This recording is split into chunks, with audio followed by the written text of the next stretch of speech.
Hello all, welcome to easy recipes by Suja. ഇന്നത്തെ നമ്മുടെ dish എന്താണെന്നറിയോ?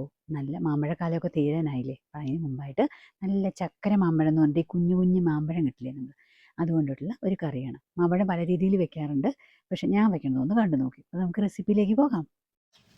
അപ്പോൾ നമുക്ക് നല്ല ടേസ്റ്റി ഈസി ആയിട്ടുള്ള മാമ്പഴക്കറി എങ്ങനെയാണ് ഉണ്ടാക്കാമെന്ന് നോക്കാം.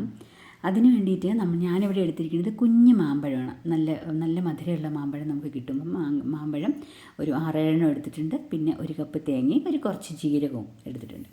പിന്നെ മുളക് പൊടി വേണം, അതിന് മഞ്ഞൾപ്പൊടി വേണം, ഉപ്പ് വേണം. പിന്നെ അത്രയും ഈസിയാണ് കേട്ടോ ഉണ്ടാക്കാൻ. ഉപ്പ് വേണം. പിന്നെ കടുക് വറുക്കാനായിട്ട് കടുകും ഉലുവയും മുളകും.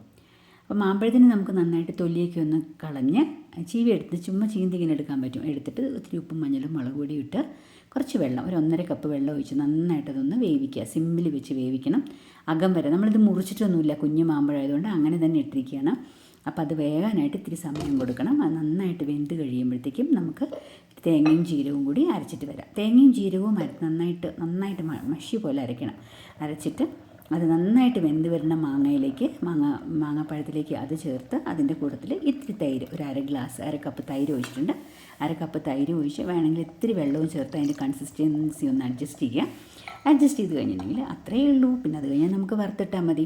അതിൻ്റെ കൂടെ നമ്മൾ ഒത്തിരി ശർക്കര ഇടുന്നുണ്ട്. മധുരം കുറവാണെന്ന് തോന്നുന്നുണ്ടെങ്കിലും അല്ലെങ്കിലും ഒരു ടേസ്റ്റ് ആഡ് ചെയ്യുമ്പോൾ ഒരു സ്പൂൺ ശർക്കര, ഒരു ടേബിൾ സ്പൂൺ ഇടാം. ഒരു ടേബിൾ സ്പൂൺ ശർക്കര നമുക്കതിൽ ആഡ് ചെയ്യാം. കറിവേപ്പിലയിട്ട് അത് വാങ്ങിക്കഴിഞ്ഞാൽ പിന്നെ നമുക്ക് കടുക് വറുത്ത് കൊട്ടിയാൽ മതി.